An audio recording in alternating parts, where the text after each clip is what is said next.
Fala aí, turma, tudo bem? Seja muito bem-vinda, seja muito bem-vindo. Olha eu aqui, meu nome é Celso, professor de inglês, especialista em vestibular. Estou aqui para trazer para você a resolução da prova da FUVEST. Essa prova agora do último dia 17 de novembro. E eu vou trazer para você as minhas observações sobre o que eu entendi da banca da FUVEST. O que ela pretendia esse ano. Trouxe algumas questões diferentes, um pouquinho esquisitas. E aí, na sequência, eu faço a resolução para você propriamente dita, tá certo? Vem comigo, vamos lá.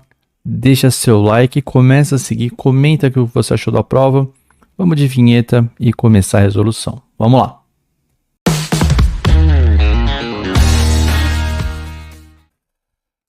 Chegou mais um final de semana, chegou a FUVEST desse ano. Algumas pessoas muito felizes, a grande maioria em choque, ainda tentando entender o que aconteceu.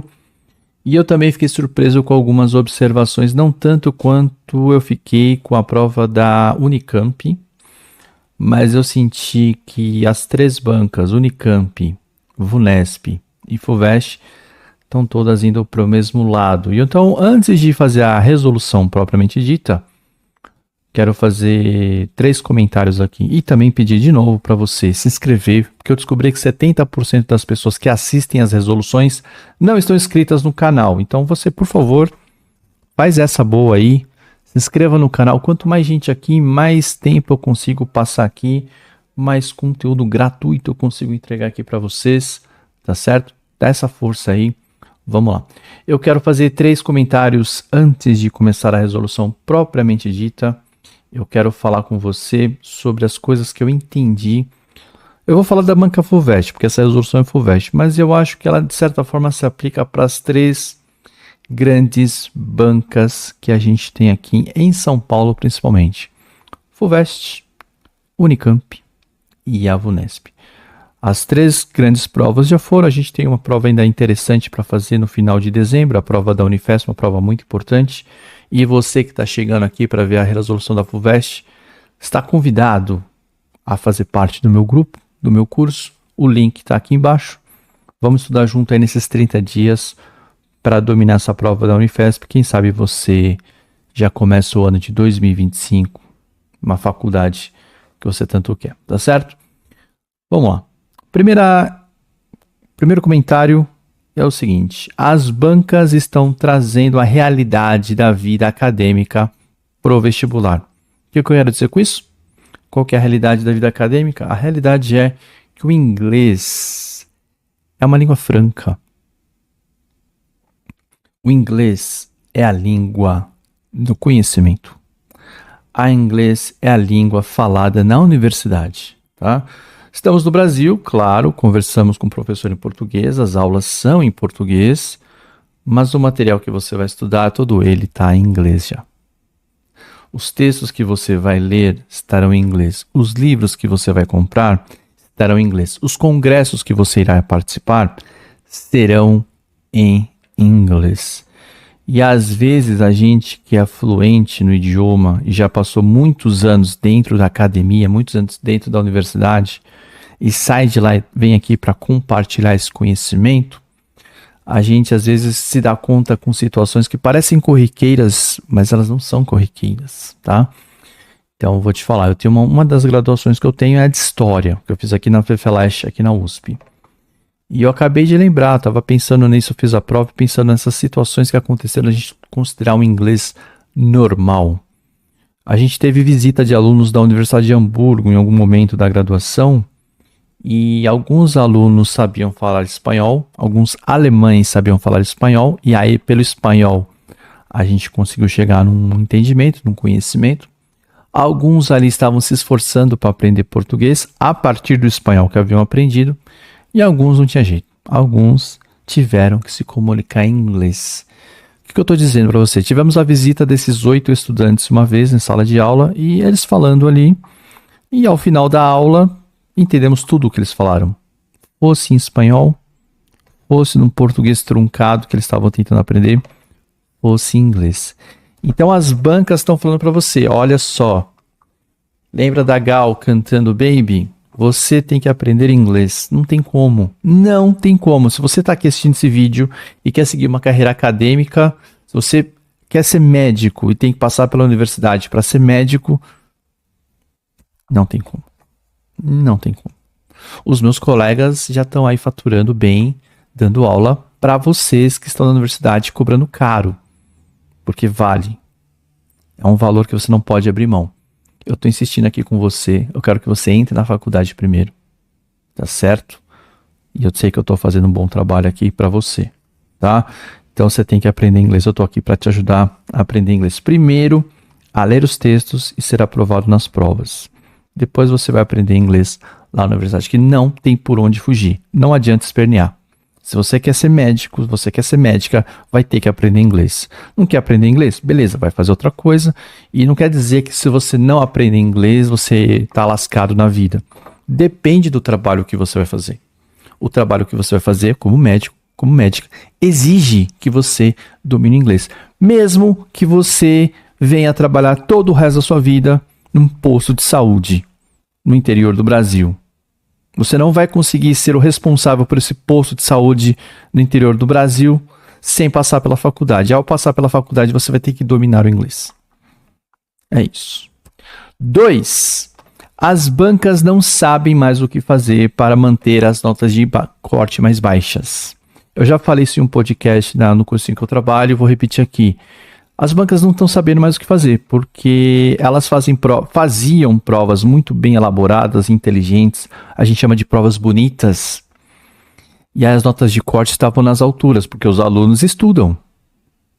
Você faz a prova, os alunos estudam a prova e aprendem a fazer a prova, e as notas de corte vão para as alturas, e as bancas não estão sabendo o que fazer. Eu sugeri no podcast, falei, eu acho que as bancas deveriam separar o vestibular de medicina. O vestibular de medicina é outra coisa. Quase a metade dos candidatos faz a prova de medicina. É uma loucura. É uma loucura. O vestibular, ele é universal. Então você vai entrar na USP. Quem vai fazer a prova de faculdade de letras e vai fazer a de medicina é a mesma prova na primeira fase. Eu fui fazer a prova de história, como eu falei para vocês, depois de muitos anos sem estudar. Então eu fui fazer a prova de história, a FUVEST, só com o meu repertório.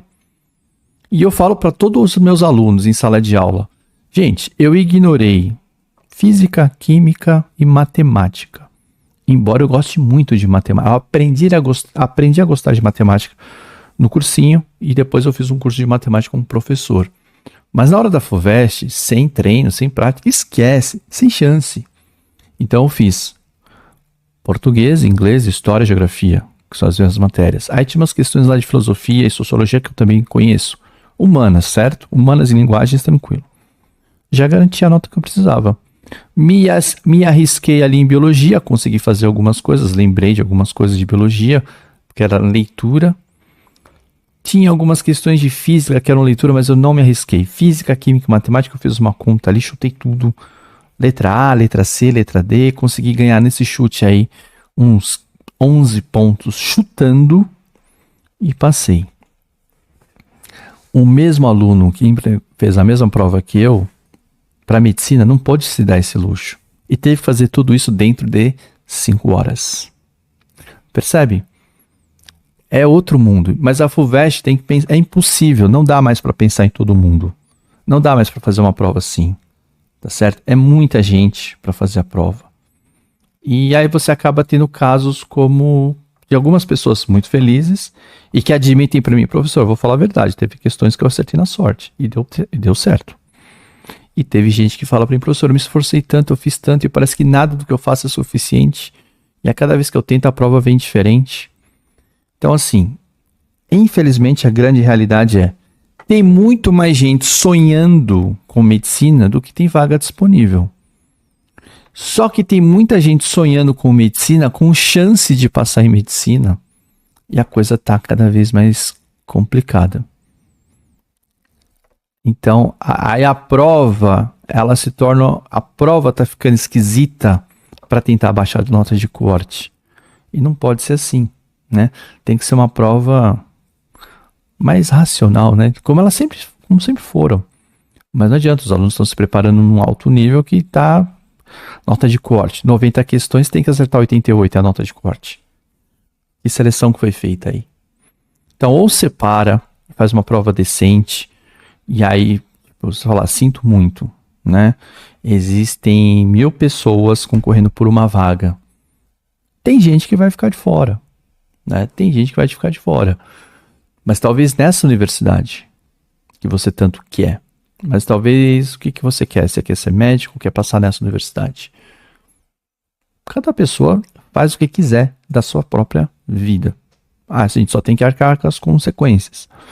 Então, se é isso que você quer e você tem condição de sonhar por isso, estou aqui do seu lado, vamos até você conseguir. Eu vou com você até a hora que você vai conseguir. Você só quer passar numa faculdade qualquer que seja aí, medicina, vamos que vamos, desde que não tenha que pagar mensalidade, tô com você também. Mas é isso para vocês entenderem esse sentimento que vocês têm da vida tá em suspenso, a vida tá travada, parece que nada do que eu faço faz sentido. O drama que você tem é um drama que as bancas também não conseguem resolver. Você quer entrar na faculdade, mas a concorrência é muito grande e você não sabe o que fazer para passar. A banca tem um número limitado de vagas e precisa fazer alguma coisa naquela prova para complicá-la de alguma forma, para que a nota de corte não exploda. Temos um conflito. Todo sistema que você cria, ao seu próprio momento, traz um próprio sistema. Esse é o drama que você está enfrentando. Parabéns aos meus alunos que conseguiram e parabéns aos meus alunos que não conseguiram e seguem tentando. A gente vai achar um jeito da mesma forma que vocês. O que aconteceu comigo esse ano? Eu sempre falo do gabarito inglês que vai dar certo. Teve gente que, mesmo gabaritando inglês, não vai conseguir. Porque teve problema com as outras questões. Teve problema com as outras partes da prova. Matemática, física, algumas pessoas linguagens. Cada pessoa é uma pessoa, cada um tem uma habilidade diferente, tá? Então tá acontecendo isso. E aí, essa traz a consequência da última. O emocional tá pegando demais. Então, o pessoal chega com conteúdo, chega preparado, sabe o que vai acontecer, só que ali, na hora da prova, como a prova vem um pouco estranha, torta, esquisita, fora do padrão, e não é que mudou a cor da grama, eu já falei isso quando eu falei da Unicamp, e eu bati muito forte na Unicamp. Eu não vou bater forte na FUVEST, porque a FUVEST pelo menos permitia que você excluísse as alternativas que não estavam muito boas. Teve uma questão aqui que vocês vão ver que eu acho que poderia anular sim, e foi a questão que eu mais recebi manifestações no Instagram sobre, tá? Mas tanto a Unesp quanto a FUVEST permitiram que você fosse ali e desse uma olhada e falar, bom, peraí, pela lógica dá para fechar com essa aqui. Tá certo? E é isso. Dito isso, estou aberto a todos vocês. Comentem aqui o que vocês sentiram, o que vocês acharam. Vou responder a todos vocês, sempre respondo. Só não falem que vocês acharam a prova fácil, porque não foi fácil, tá? Nenhuma prova foi fácil. Fácil para mim, que sou o professor. Fácil talvez para você que se preparou. Mas não fala que foi fácil em respeito às pessoas que não tiveram as mesmas condições que a sua. Não foram, nenhuma prova foi fácil. Uma questão ou outra você pode falar que foi fácil. Não fala isso, por favor. Tá? Quer comentar seu desempenho? Manda para mim. Mas, professor, fiz tanto. Entra lá no meu Instagram, me manda uma DM e a gente começa a conversar. Tá? Mas vamos ter cuidado com o que a gente fala em público. Tá bom? Vamos ter cuidado com isso aí.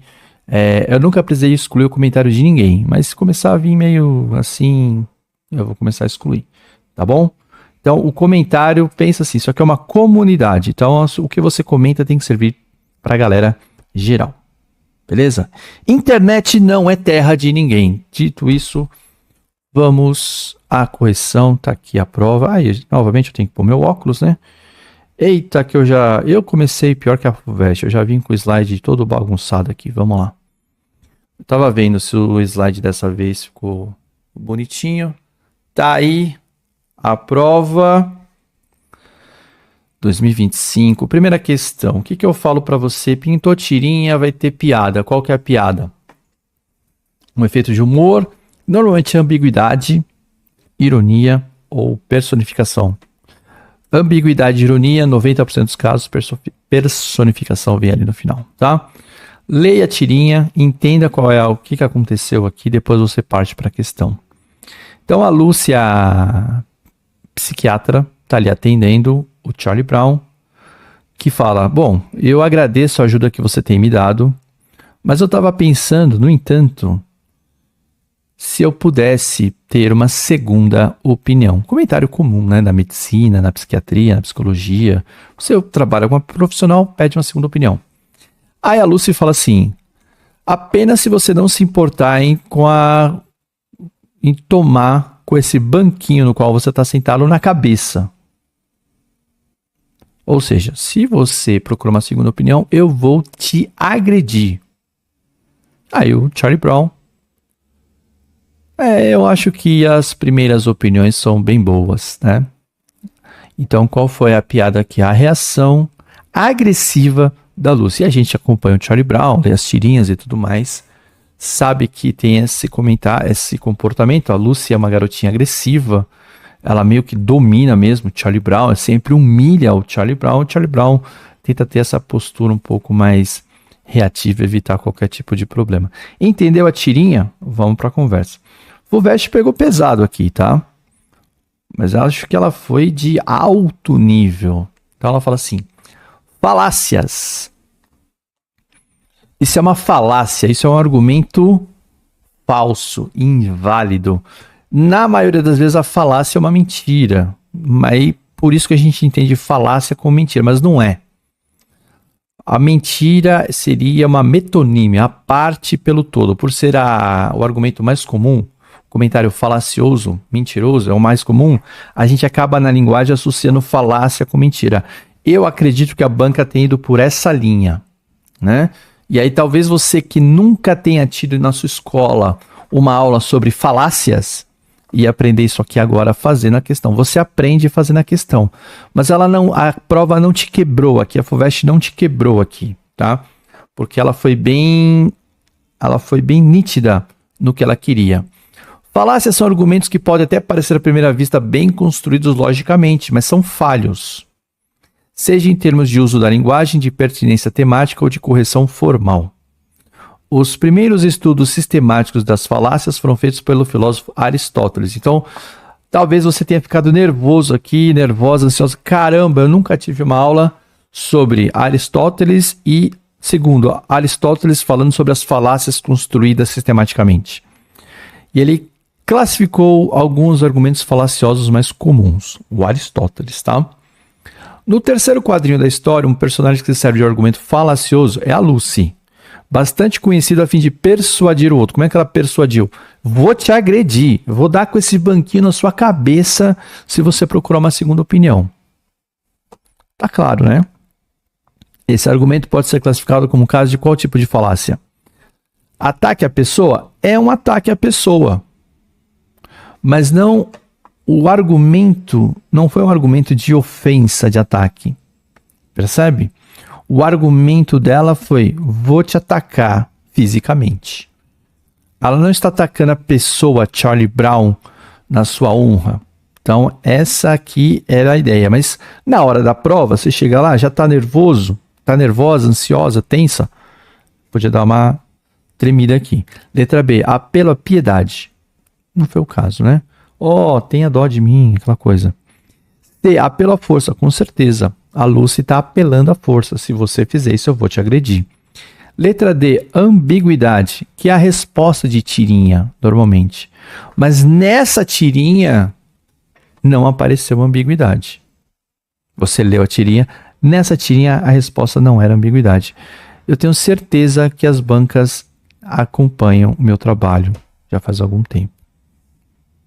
Porque eu falo isso em sala de aula.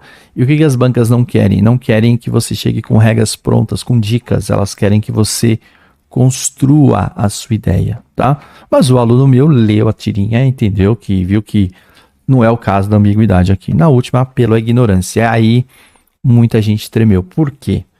Porque aqui no Brasil a gente fala, não seja ignorante. Partiu para a ignorância.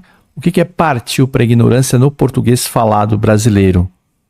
partiu para as vias de fato, partiu para agressão. Então você pode ter ficado entre A, C e E. Aí o que você deve fazer? Voltar no texto e falar, pelo amor de Deus, vamos entender o que a Lucy está fazendo aqui. Ela está fazendo uma ameaça física. Físico, força. Não é ignorância. Ignorância é não saber as coisas. Então, assim, partir para a ignorância no português brasileiro é você não teve capacidade de responder ao argumento, você partiu para a força. Uso de linguagem aqui no Brasil. A prova tentou fazer várias coisas aqui. Cobrou um domínio seu de Aristóteles e argumentação, que talvez você não tivesse. E no Brasil, 90% das pessoas não conseguem ter isso na escola. Isso é uma outra história. Mas, pela sua capacidade de leitura do texto em inglês e capacidade de entendimento aqui do português, dava para chegar no apelo à força. Portanto, aqui, sem grandes crises, essa questão alternativa C. Tá ok? Vamos para a próxima. Essa questão aqui, eu dei uma invertida na conversa. Eu comecei pela questão, ao invés do texto, porque a chave para você se dar bem aqui passava por entender como é que estava ali o enunciado da questão. E o enunciado aponta aqui que ela quer saber da justiça substantiva. E aí você vai lá no texto e percebe. O que eu marquei aqui? Você pode ter na hora da prova, eu acredito que você tenha feito isso, e às vezes eu recomendo que faça isso mesmo, ou observar o tamanho do texto. Aí você faz uma leitura, fecha a ideia que você teve do texto, e aí você parte para a resposta. O que você percebeu aqui?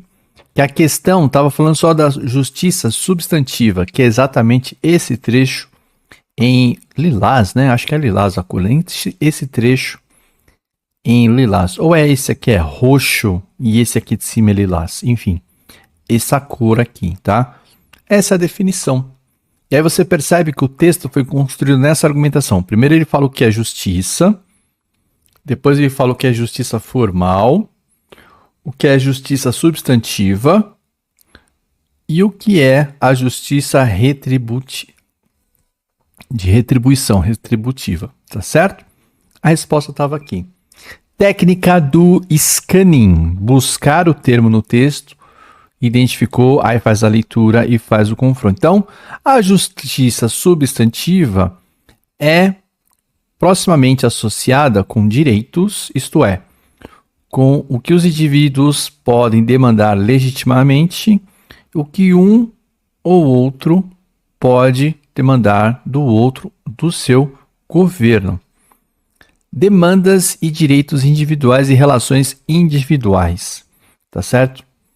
Então, ficou bem claro aqui, ó. Letra A. Opa, errei. Aqui, letra A.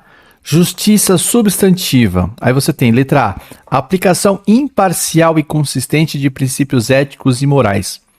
Tem duas questões aqui. Às vezes o princípio ético e moral, a ética ela é acima da lei, tá?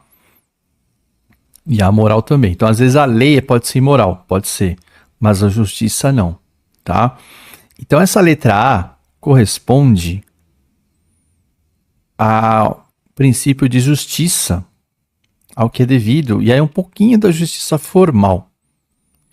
A letra B, promoção de punições rigorosas para qualquer tipo de crime, seria a justiça retributiva.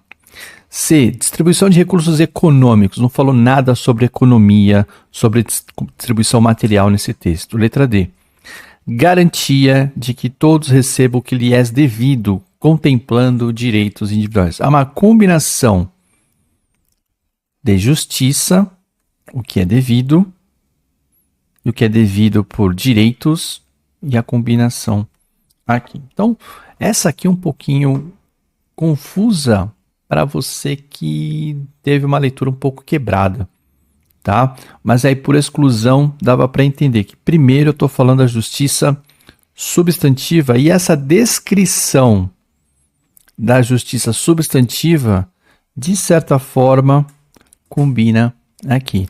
As outras não batem, tá? Letra E.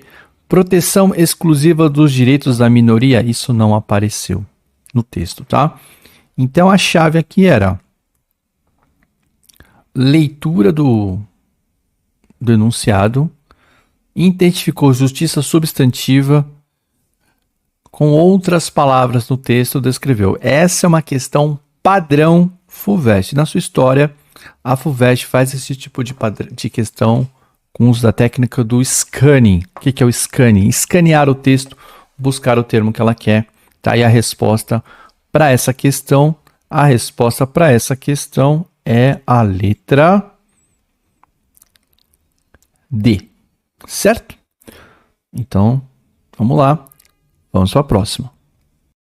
A próxima sequência de questões nessa prova da FUVEST de inglês, falando sobre o derretimento das calotas polares e o impacto do derretimento dessas calotas polares na velocidade de aceleração do globo terrestre na sua órbita em torno do Sol e a referência com a gravidade da Lua e tudo mais. Questão clássica FUVEST. E por clássica, ela permitiu que você pudesse sair por aqui por caminhos mais tranquilos, tá? Então ela fala assim, ó, 27. Segundo o texto, o processo de derretimento das calotas polares. O que aconteceu aqui? Teve gente que foi no texto, leu o texto, sacou muito bem o texto, é uma pessoa apaixonada pelo assunto e manja muito de física e errou, porque ficou sem resposta aqui. Qual foi o raciocínio? O derretimento das calotas polares faz com que a água se desloque das calotas, que deixa a Terra achatada nos polos. A gente escuta isso desde criança na escola. E esse achatamento está deixando de acontecer, a água está derretendo. Então, não está dando mais achatado, a Terra fica mais redonda. Por estar mais redonda, a Terra acelera menos, porém continua acelerando, como corretamente observou os alunos que erraram essa questão. E aí chegaram aqui, não acertaram. Por quê?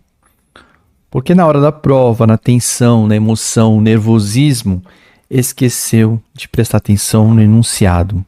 E mais uma vez uma questão de scanning. Olha para o enunciado. Processo de derretimento das calotas polares. É sobre esse processo que a questão era especificamente. E aí você é no texto. De acordo com o estudo, embora o centro da Terra, né, esteja causando que o planeta gire cada vez mais rápido, a forma do planeta muda, causada pelo aquecimento global. Isso está desacelerando esse processo. Era isso. Por causa do derretimento das calotas polares, que está de fato acontecendo, está desacelerando, que é exatamente o que temos aqui na letra E. Tende a reduzir a velocidade de rotação da Terra. Se você foi na questão, identificou, isso aqui o professor falou, uso o scanning, vou para cima do derretimento das calotas polares, que estava aqui, você acertou. Quem errou essa aqui é normalmente gente que estudou muito, gente que sabe muita coisa. E na hora da prova, pega.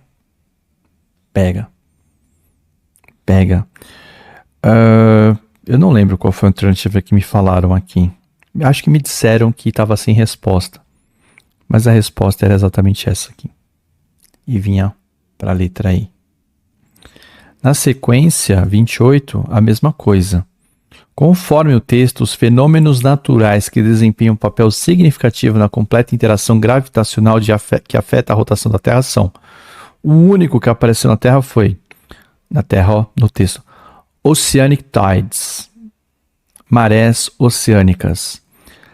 A Terra não gira numa velocidade constante perfeitamente. O nosso planeta é complicado, tem uma dança gravitacional complicada com a Lua, com o Sol e com as marés. A própria atmosfera da Terra E o ritmo da Terra, né? Do centro da Terra, do inner core do centro da Terra sólido, também altera. Um único fenômeno que ele falou aqui foram as marés. Quando eu venho aqui, está exatamente a letra D. Não foram citados os terremotos, não foram citados os vulcões, não foram citados as avalanches, não foram citados os ciclones. E todos esses não fazem absolutamente nada em relação à complexa interação gravitacional, tá certo? Mesmo os terremotos não têm esse impacto. Mais uma vez, aluno que estudou muito e na hora da prova dá aquela acelerada, vai de encontro ao que eu falei no comentário. Tá muito insano esse negócio de medicina. Faz 25 anos que eu presto vestibular, faz 10 que eu sou professor. Esse ano eu senti a questão emocional, psicológica muito forte. O pessoal errando esse tipo de questão aqui anterior.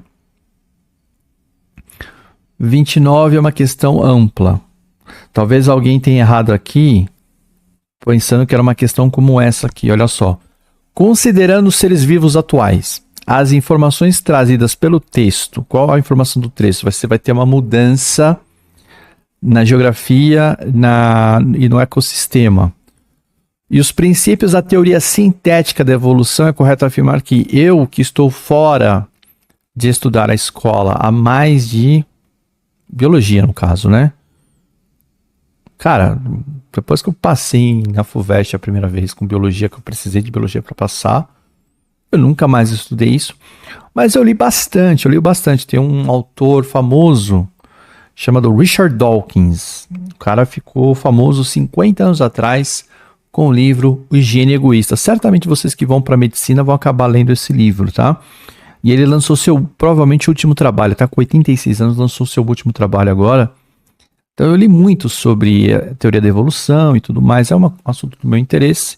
E eu sabia, como vocês sabem, que a evolução, ela funciona como? De maneira aleatória, porque a mudança genética é aleatória.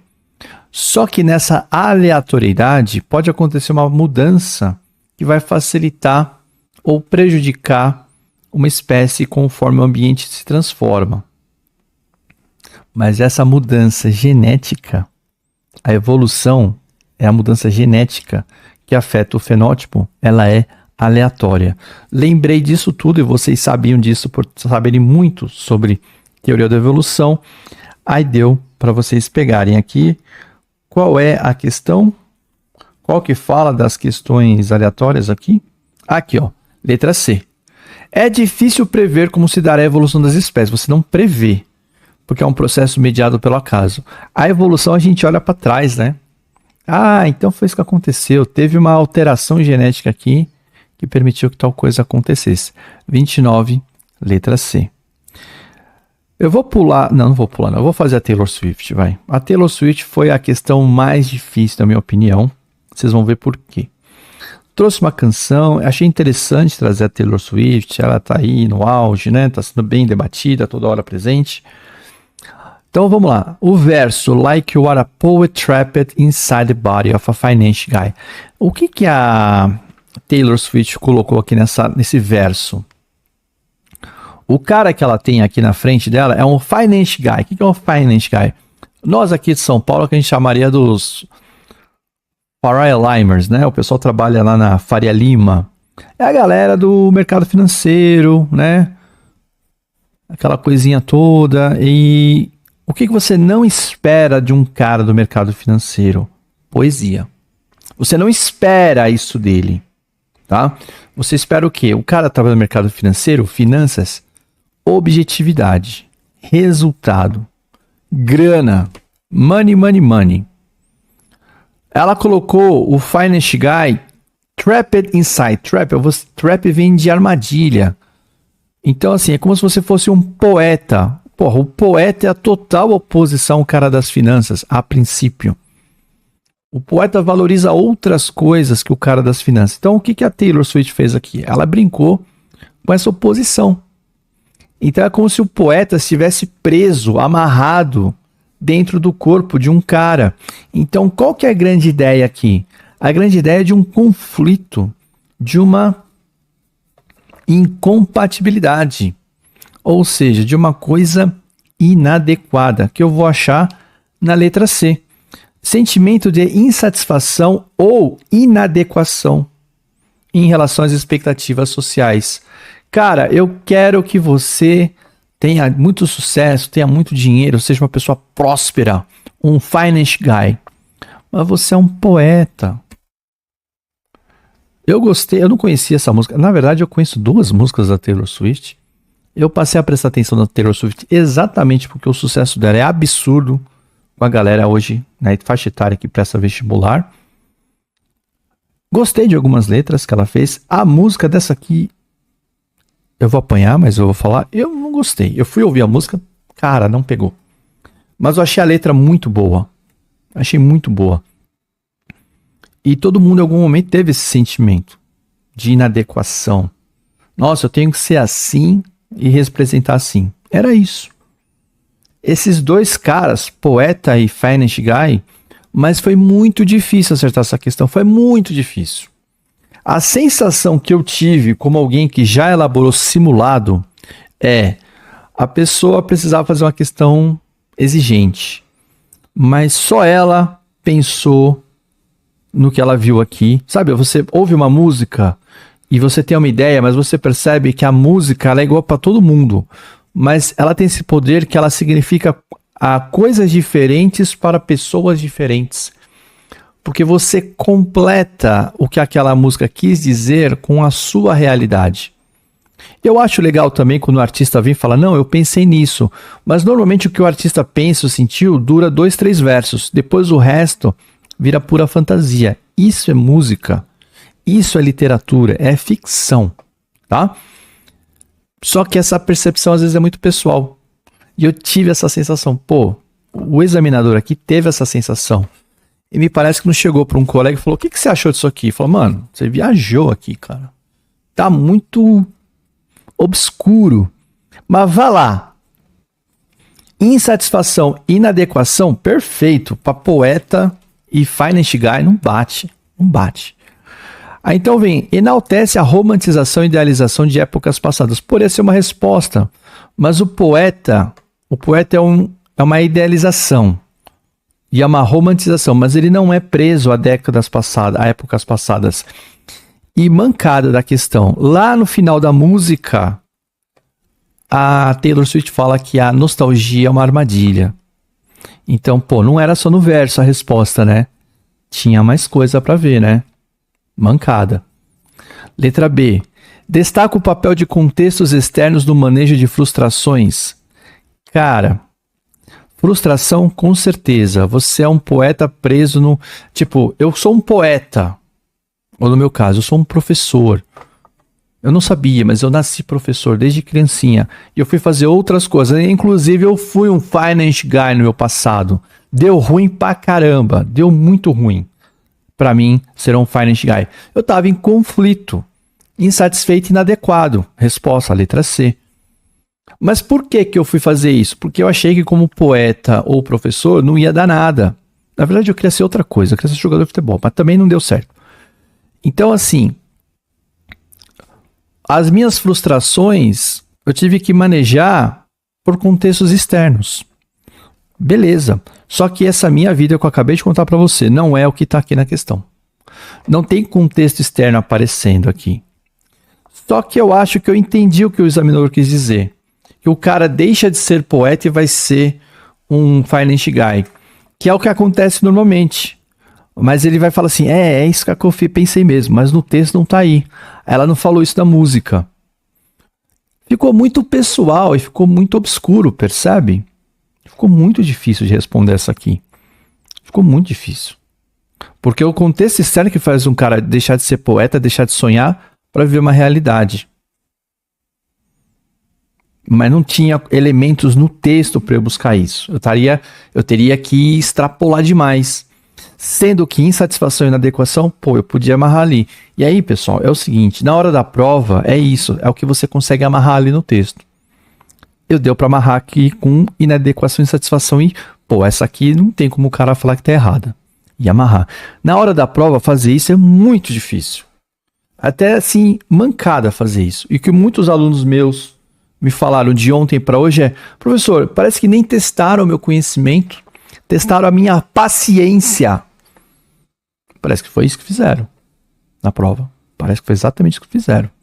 E eu fiquei um pouquinho chateado. Mas não tanto quanto a Unicamp. A Unicamp foi pior. Mas parece que a Unifesp, a Vunesp, a Unicamp e a FUVEST foram mais ou menos na mesma linha, tá? D. Critica a revelação de segredos e rompimento de fronteiras pessoais. Nada a ver. Não tem, passa longe de qualquer coisa aqui. E letra E.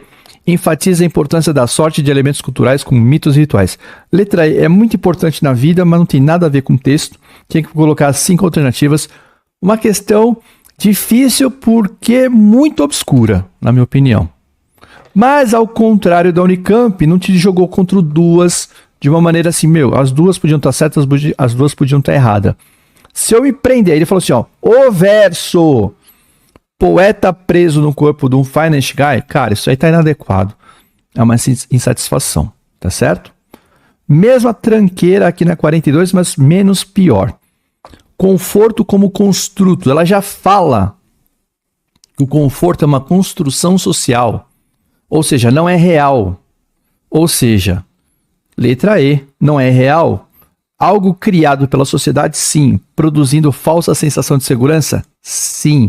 Mas não estava tão claro assim. Aí eu tenho que ir nas outras. Conforto como construto, refúgio mental para apaziguar pressões e descontentamento da vida. Ela não tem essa fuga, né? Que é uma coisa lá do romantismo, né? Fuga. Ou no arcadismo, fugere urbem. Vamos para o mato, para a gente entrar em contato com a natureza e fugir dessa confusão. Não teve essa conversa aqui. Não consta que a Taylor Swift tenha lido poetas arcades ou românticos. Talvez românticos ela tenha lido. Alan Poe é um poeta romântico. Letra B. Concepção ligada às experiências infantis e... para, né? Nossa. Pediu pro chat GPT virar qualquer coisa aqui, colocou essa alternativa, não tem nada a ver isso aqui. Conceito pressuposto, sim. Dependente da realidade concreta das pessoas, sim. Essa C aqui poderia ser colocado. Só que o que ela falou, qual que é o problema aqui? O conforto, como construto, é um conceito pressuposto. No caso, ela falou um conceito construído. Conforto construído, tá? Não é pressuposto. Mas eu, como pessoa, eu pressuponho que o conforto seja isso com base no que ele foi construído. Então, uma pegadinha aqui de palavras, tá? O problema da C é que a E tá mais bonita. É assim que eu respondi. Foi assim que eu responderia. A ideia de como construção, portanto, algo falso. Então, a palavra-chave aqui para mim seria falso. Mas, difícil, hein? Não foi legal. Foi legal botar Taylor Swift? Foi. Mas umas piores questões dos últimos 10 anos da FUVEST. Não, tem uma questão aqui que vai ser pior ainda, que você sabe qual que é, que eu vou chegar nela. Aí já o R.E.M., aí sim, o R.E.M. eu conheço, manjo muito, sou fã, adoro. Tá aí, Follow me. There's a problem feeders iron bargain bulls, weights and pulleys. Feeders hit the ground before the weight can leave the air. As penas atingem o chão antes que o peso possa deixar o ar. Penas, ferro, iron, ferro. Pulley, polias, pesos e polias. Cara, tenho certeza, os caras do R.E.M. vieram da universidade. O R.E.M. começou com uma banda que a gente chama nos Estados Unidos de college bands. Os caras estão na universidade, fazem um som, toca na universidade e toca nas rádios universitárias e de repente, pum, explode, cai no mundo pop. O R.E.M. seguiu essa linha. O Queen fazia isso lá na Inglaterra. O Queen era uma college band. Tá certo? Aí conheceram lá o Freddie Mercury, aí a banda que chamava Smile explodiu. Então é essa lógica. O que eu quero dizer com tudo isso? Que o R.E.M. é composto por integrantes que estudaram, que foram para a universidade. E na universidade onde estudaram, eles aprenderam sobre Galileu Galilei e seus experimentos com diversos materiais para analisar o quê? Os princípios da queda livre. Alternativa C. Tranquila essa. Onde pegou no inglês aqui? Vocabulário. Saber que feeder, pena. Iron, ferro. Pulley, pulley. Aqui vai na academia, sabe lá, o pulley tem o nome do weight, peso.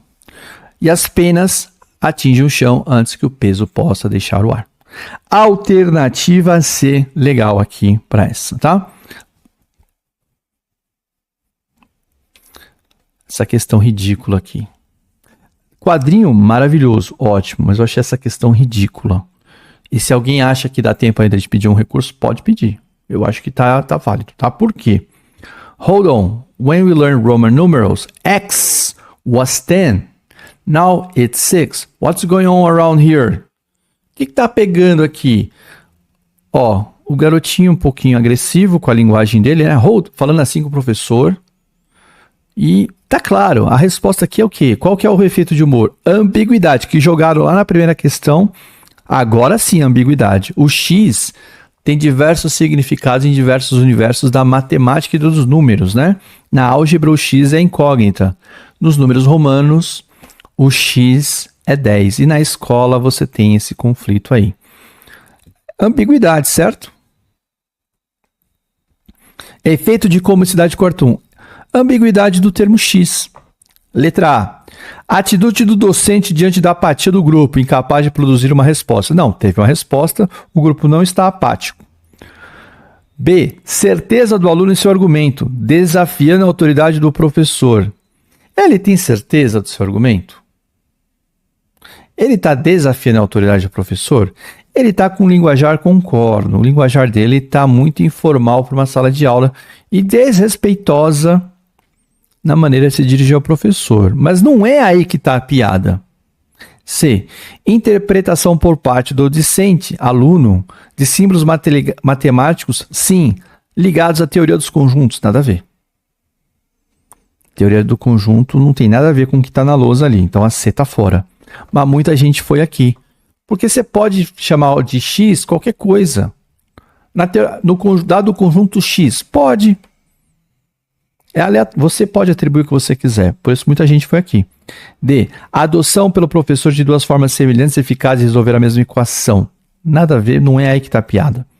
E. Rivalidade entre os colegas para determinar quem possui mais conhecimento. A gente sabe dessa realidade, sabe como é que é, mas não era a resposta aqui. A resposta aqui, por exclusão, é a B e ainda assim não está legal. Essa sim é a pior questão dos últimos 20 anos da FUVEST em termos de inglês. Se você quiser pedir um recurso, você já sabe como é que você pode pedir o seu recurso. Não foi legal isso aqui, foi uma droga isso aqui, tá? Muita gente que mandou mensagem para mim acertou, porque botou E lá no meu Instagram foi exatamente essa questão que todo mundo falou, professor, vamos anular isso aí. Eu falei, cara, eu não tenho como fazer, eu concordo com a sua objeção. Concordo, tá? Gente, pelo amor de Deus, a banca pode sair pela tangente aqui, falando do linguajar usado. Mas a piada não tá aqui. A piada tá que o cara percebeu que o X tem dois significados e dava para fazer uma confusão de aluno. Essa era a piada. Portanto, essa aqui, B, eu cravei B, fazendo a prova, resolvendo a prova. Mas, gente, tô aqui é porque eu sabia que dava para cancelar todas. E tinha que marcar uma. Na hora da prova você tem que marcar uma, você não deixa em branco. Horrível. Lamentável, tá certo? Dito isso, turma, falei bastante, né? Falei mais do que eu gostaria. Olha lá, tá dando... De novo, vai dar 1 hora de vídeo quase, mas o recado tá dado. Deixa seu like, faz o comentário, comenta decente, comenta legal, seja bacana com os colegas, contribua pro debate, não olha só para você, olha pro debate, tá bom? Comenta, se inscreve no canal, me segue lá no Instagram, manda sua DM no Instagram, por favor. Tamo junto. Até a próxima. Tchau, tchau.